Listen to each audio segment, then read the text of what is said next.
This looks like history just simply repeating itself. When you look at when the Lions had Stafford and Megatron, they were nice, right? You know, they had Calvin Johnson, the guy who's catching everything in the air. Just throw it up. And he got it, right?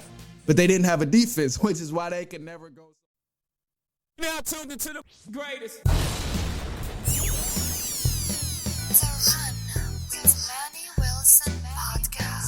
The Manny Wilson Podcast. The best sports podcast there is. Yes, sir. What's up, everybody? Welcome back to The Run with me, Manny Wilson, all the way from Detroit to Chicago to your speakers and headphones. And you're listening to the best sports podcast there is. Now, look, man, we got a great episode for you guys today. Obviously, coming in with some predictions. We got some quick takes as well. About a couple of different teams. And man, main thing here is we're talking about winning today. Winning. That's all it's about, right? Any sport you play, any sport you watch, you want your team to win, correct? That's all it's about at the end of the day is can you bring home the win? And from what I'm watching right now, there is no debate about the Cowboys and if Dak Prescott should come back right away and take Cooper Rush's spot. Because yes, obviously the spot was made for Dak Prescott. He's the one that got paid the big bucks to bring home these wins. But damn it, you cannot kill this type of momentum when it's there. Cooper Rush has been winning. He's been winning ball games. That's something the Cowboys dream of because they don't do it too often. All right, I'm just picking on y'all, but chill out. But I'm just saying. Like, you know, winning ball games is a big deal. And when you kill the type of momentum that he has right now, it can flip for the worse. And people are talking about, okay, well, let's bring back Dak Prescott next week. Hopefully he's here. Do you really want to bring him back against the Philadelphia Eagles? The top team in the NFL right now? Are you seriously trying to bring them back against a number 3 defense, number 1 number 1 offense? Like, come on now. Number 1 in forced turnovers. Like, come on, man. You cannot do that to Dak Prescott. You at least want the situation to be justified for why you're bringing Dak Prescott back and benching Cooper Rush, the person who's been getting you wins after win after win. At least let Cooper Rush play in Philly. That way, if he does get a loss, then now you got more of a reason other than, oh yeah, we paid this guy to be our starting quarterback to come in and actually take his spot where he was originally implemented. But you can't just kill the momentum. And they already announced Dak Prescott's not playing this week against the Rams. And I mean, I think the Cowboys are going to beat the Rams anyway because the Rams, they're just not the same team right now. Obviously, they've been stinking it up. Rams defense are not even top 20. It's clearly not the same Rams as last year. Stafford looks like he's back in Detroit. They struggled week 4, or they struggled in the previous week. Yeah, week 4. Yeah, they struggled week 4 against San Fran. They didn't even get a play over 20 yards. So I'm almost positive Cooper Rush is going to get a win this week against the Rams, even though it is an away game for the Cowboys. But my thing is, worst case scenario, our Cowboys go in there, they lose this week, and they lose next week against Philly. Now you have even more reason to be happy that Dak Prescott is coming back. It's less of a conversation that, okay, we need Dak Prescott. Because right now it's not looking like the Cowboys need his ass. And if they go to Philly and beat Philly at home in Philly, then that says a lot. Now you have a conversation. That's a completely different thing. I still think the Cowboys would probably bring back Prescott just because he is the starting quarterback. But it's going to be tough. It's going to be tough. And at least you give Prescott a better chance to succeed in his first game back.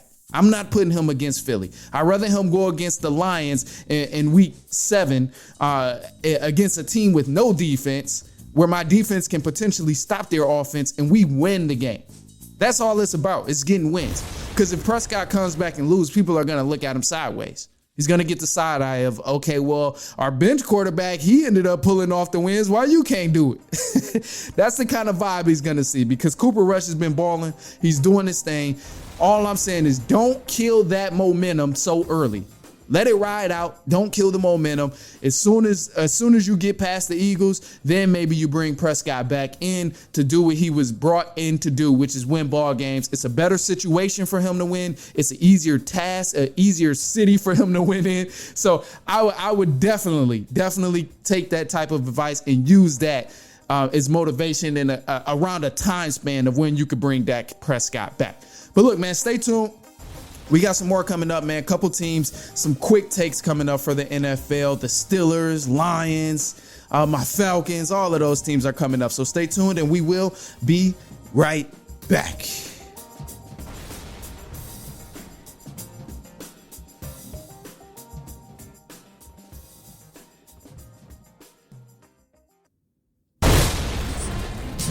All right, man, we got some quick takes here. Now, again, these are quick takes. I'm not going to spend too much time on this because we got to move on to predictions as well. But just for some of the quick takes, because some of these teams are getting out of control. Some of the narratives about them are getting out of control. So starting off with the Steelers benching Mitchell Trubisky.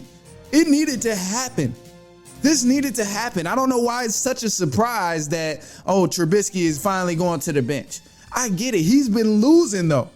So, you named him as your quarterback to start it off, but he's been losing. And if you can't produce wins, it's just not going to happen. So that was something that needed to change for them. And truth be told, man, looking at the reality of the situation, the Steelers are just not a good team also. So even though you're putting in Kenny Pickett, the Steelers are still probably not going to flip this thing into a 180. They're still probably going to be a bad team. It's just not their year. I see it being an 8-8 type of year for the Steelers, and that's just the harsh truth about it.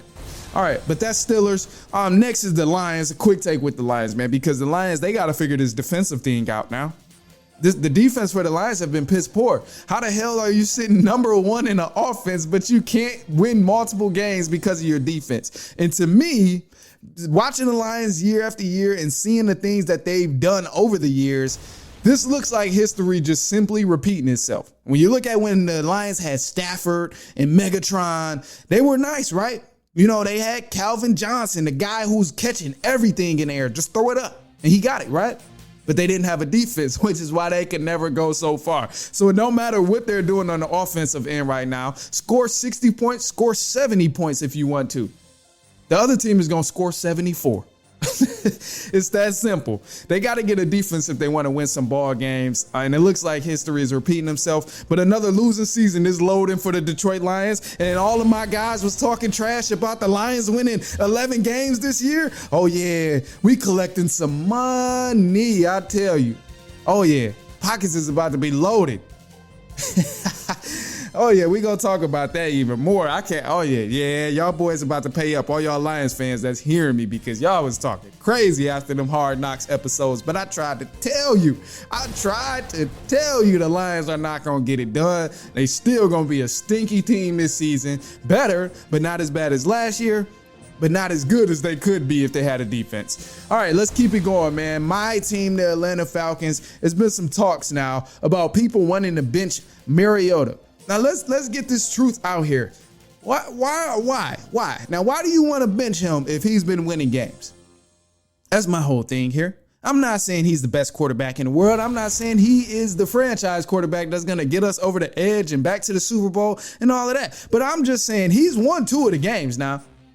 He won 2 games and he lost 2 games. And the games that we lost was by less than 5 points. So, unless there's a distinct reason or a definite reason to put him on the bench because he's losing games, because he's turning the ball over way too much and losing games, there's no reason to change things. It's not like we're the Steelers. The Steelers ain't winning nothing. I mean, we probably ain't going to win nothing either, but once we start losing 3 back-to-back, 4 back-to-back, that's when we maybe can give Ritter a chance to come in and prove himself. But he's still a young quarterback, man. It's not too many of those guys that come in first year and start balling. Like, it's not too many Joe Burrow guys, Josh Allens and stuff like that. It's not Lamar Jacksons, even them. Those guys come every once in a while. Not saying I don't think Ritter is that guy, but I just don't think we need to find out so soon when we're still winning ball games. If there's a reason, if we start losing, lose 4 in a row, 3 in a row, then okay, let's try something and then lose because of an actual reason, because we tried something. But it's no reason to just switch it just because we've been winning. I'm not with that. But look, man, we got some predictions coming up, so stay tuned, and we're going to be right back. 9-7 is the record to beat from week 3, so let's see if we can top it in week 4. Stay tuned. We got predictions when we come back.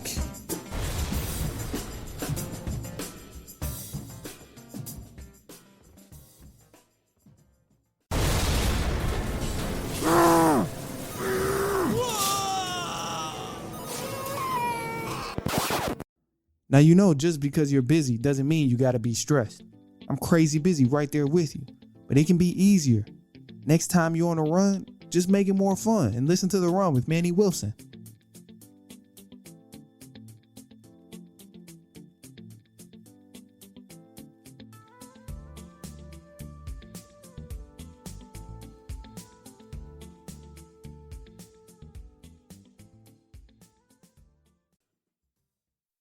Now tuned into the greatest. The Run with Manny Wilson podcast. The Run, the Manny Wilson podcast. The best sports podcast there is. Yes, sir. What's up, everybody? Welcome back to The Run with me, Manny Wilson. Let's get into these week 5 predictions. Let's do it. So again, last week I finished 9-7 for predictions. It wasn't bad. I actually could have finished 10-6, but the weak ass Rams couldn't get the ball down the field. They couldn't even get the ball past 20 yards. They didn't have a single 20-yard play last week, the trash Rams. All right, but let's kick it off. Thursday night football tonight. The Colts are facing the Broncos in Denver, and I think the Broncos are going to get this win. Even though they're still not a good team, they're still sloppy, they're still bad looking on offense. It's just a bounce back win for the team, and also they're better than the Colts. So we're going with the Denver Broncos to win this game on Thursday night football. And let's kick it off with Sunday with the Lions and the Patriots in New England. Now, I got the Patriots winning this game.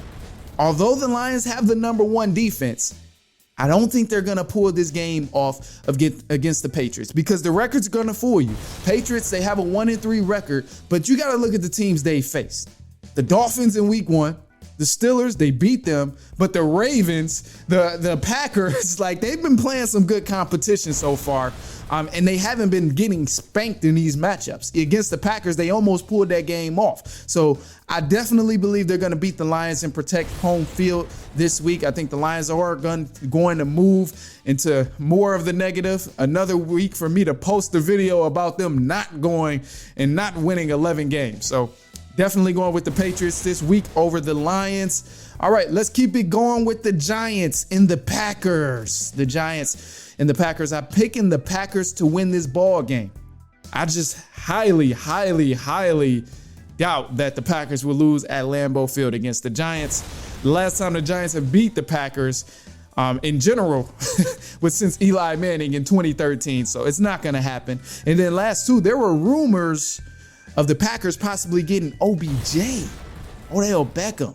And if that happens, it's going to be a scary sight because Aaron Rodgers, he makes things happen from nothing. So I'm personally believing if he gets a receiver like Odell Beckham Jr., it's going to be a scary sight in general. So that's going to be tough. But let's keep it going, man. Let's keep it going because now we have the Steelers and the Bills. This isn't even a matchup here. If the Bills lose this game, I'm not podcasting for a week. We're done next week. We're gonna pause. We're gonna take a debriefer, and we're not recording. But definitely the Bills are gonna win this game against the Steelers. Now let's go to the Chargers and the Browns. Going with the Chargers to win this matchup. Although the Browns are at home, the Browns haven't beat the Chargers since they moved to LA. Home or away game, Chargers have won. And I don't think the Browns are going to be a serious threat to anybody until Watson comes back because they can hold it down. They're beating these trash teams, the subpar teams, the Panthers and stuff like that. But it's very, very inconsistent without Watson. And I think the Chargers are going to come in. They still have a solid defense. The offense looked pretty good, or has been looking pretty good so far, coming up to week 5. So I think the Chargers are going to beat the Browns, rolling with the Chargers to win. Bears and the Vikings. It's not the Bears' year at all. Vikings are going to win. The Vikings are 3-1. And they only lost to Philly. So sometimes people are kind of sleeping on the Vikings. I still believe they really are, because they have that loss, but it was against Philly in week 1. So, I mean, that was a very tough matchup. This is the best team. This is the only team who's undefeated right now, one of the best in the league. So Vikings are going to definitely win this game over the Bears, and Vikings are at home. So I would be very surprised if the Vikings lost this game. Vikings for the win. Let's go to the Seahawks and the Saints. The Saints are at home here in this game, and I'm picking the Saints to win this matchup. They've been fairly rusty, I will say. It's not my favorite team to pick or go with right now in this matchup, but I wouldn't really be surprised if the Seahawks gave them a run for their money and ended up pulling up the win. Just for the fact that the Saints have been very rusty and inconsistent as well. But I'm picking the Saints to win this game. Hopefully they serve me right. Let's do it with the Saints. All right, now, the Dolphins and the Jets. The Jets are at home, but I'm picking the Dolphins to win despite no Tua Tagovailoa and Teddy Bridgewater stepping in at quarterback. Again, I know the Jets are at home, but the Dolphins, they just have a good team, man. They're well put together. They play good. Even without Tua, I still think they have enough to be able to get this offense rolling and get this offense clicking, especially against the Jets. So I'm going with the Miami Dolphins to win this ball game over the Jets. All right, my Atlanta Falcons. Can we get a win over the Tampa Bay Buccaneers? Absolutely not, unfortunately. Me just being a realist, I would love for my Falcons to win. Only exception to my record is if I'm wrong about the Falcons winning. That's my only exception. I don't even care. You know, if we're winning, I'm cool with it. But my thing is Tampa Bay is at home. They got a bounce back win because they got spanked against the Chiefs. And, you know, it's not looking good for us in Atlanta. You know, all we really got right now is a solid run game. But the Buccaneers are probably going to shut that down, truth be told. And Mariota, as we talked about him a little earlier, he's not the best quarterback. He's getting wins out there. But in terms of production and what he can do and how he's making our offense look, not really the best quarterback for that job. It's just we have a strong run game to help support his lack of play and his lack of being able to get this passing game going. So easy win for the Tampa Bay Buccaneers. Damn, I ain't got to throw easy out there like that. But against my team. But being a realist about it, I mean, it is an easy win for the Tampa Bay Buccaneers. Truth be told. All right, now, the Titans and the Commanders, then we're headed to a quick break. This here is actually a tough one because both of these teams are kind of evenly matched. But I'm going to slide with the Commanders just because they have home field. I think this is going to be a great matchup. I wouldn't really be surprised if the Titans did surprise me and get this game, but the Titans haven't really been the best team on the road and just the best team up to this point in week 4. I've seen some games where they look great. I've seen some games where they look bad. I've seen quarters where they look great and some quarters where they look bad. So I have to go with the Commanders because all of that same thing that just applied with the Titans pretty much applies to the Commanders as well. So we're going to ride with the Commanders just for the fact that they are at home. But look, man, we're going to take a quick break and we're going to jump into the afternoon games. Stay tuned. We will be right back. Let's do it, man. All right, the afternoon games to kick these off. We are starting with the Texans and the Jaguars. The Jags are going to win this game for sure, man. They gave the Eagles kind of a run for their money last week. Even though they lost, the Jags are a pretty good team. Texans, they're going to be looking for their first win of the season, so they're definitely going to come with it. But I just don't think they're going to get past the Jags. It's probably not going to happen, especially because the Jags, again, been looking good. So we're going with the Jags for this win, the Jaguars for the win over the Texans at home field in Jacksonville. All right, now let's go on to the 49ers and the Panthers here. I got the 49ers to win, man. I truthfully just do not believe in Baker Mayfield. I don't think they'll have any type of success until Sam Darnold comes and saves this team from the tragedy that they've been playing, or from the tragedy in the way they've been playing. But they're tied for first. in defense for the 49ers. They've been playing good, actually. They got 7 sacks against the Rams last week, so I definitely think they're about to tear the Panthers apart.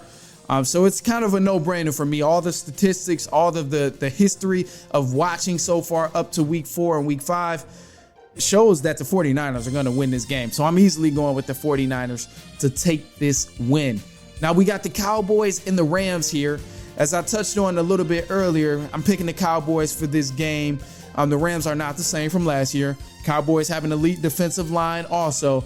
And the Rams, they gave up 7 sacks last year, and you can't do that. If they come back again and do that same type of thing, that's not good. But the Cowboys, they are very liable to make that happen because they have such a great defensive line as well. So easy win for the Cowboys here over the Rams. And let's move to the Eagles and the Cardinals. This is a tough matchup here. Not really, because the Eagles are undefeated and momentum can give you a hell of a boost, as I mentioned. But part of me believes either team I go with is going to be the opposite. So even if I go with Arizona, I think Eagles are going to extend this streak. And even if I go with Philly, I think Arizona is going to sneak one in there. So I truthfully believe Philly is going to continue this streak, though, just because momentum has been riding for this team so far. Some people are a little concerned because of the matchups that the Eagles have faced. They haven't really faced an elite team, and I still wouldn't really consider the Cardinals as an elite team. They're just one of those sneaky teams, can get a win on you if they need. But it's going to be tough because the Cardinals are at home. But I really believe in the Eagles. I don't know why I'm believing in them so much, but they're undefeated right now. They're going to push for 5-0. So we're going with the Philadelphia Eagles to get this win. All right, now we have the Bengals and the Ravens, second to last matchup here. This is going to be a great quarterback matchup. Joe Burrow and Lamar Jackson facing each other. But I think it's a great bounce back win for the Ravens after losing at home to the Bills. And they play this week at home as well. And ultimately, looking at the Bengals side of it, the Bengals are just still not there. So the Ravens, they're definitely going to win this matchup here. And they are at home again in Baltimore. So Ravens are winning over the Bengals. Now let's do it for Monday Night Football, the last game in week 5 between the Raiders and the Chiefs. The Chiefs are going to win this matchup. The Raiders, their play has been absolutely comical. They stink. This is probably one of the best paper rosters I've ever seen. But they stink. This translation to the field play has been absolutely horrible. So there is no way they're going to beat the Chiefs. People were talking about the Chiefs, clowning them before the season, talking about, okay, well, they lost Tyreek Hill, they lost Tyrann Mathieu. They're not really going to be elite. Clearly, it's been the complete opposite. They're still a tremendous threat in this division, tremendous threat in this league. So Chiefs are easily going to win this game against the Raiders, and that's how it's going to go. Chiefs over the Raiders for Monday Night Football, but those are our picks, so lock it in, submit it for week 5. All we have to do is beat the record of 9-7, and it's damn sure possible. So I'm looking forward to doing that, beating the record of 9-7 in this time, man. But hey, I greatly appreciate you for hanging with us today, man. Be sure to follow us on Instagram for updates, Twitter for updates at The Run Podcast. You can follow my personal page as well at I am Manny Wilson. And until then, man, we will be back later on next week. And so on and so on and so on.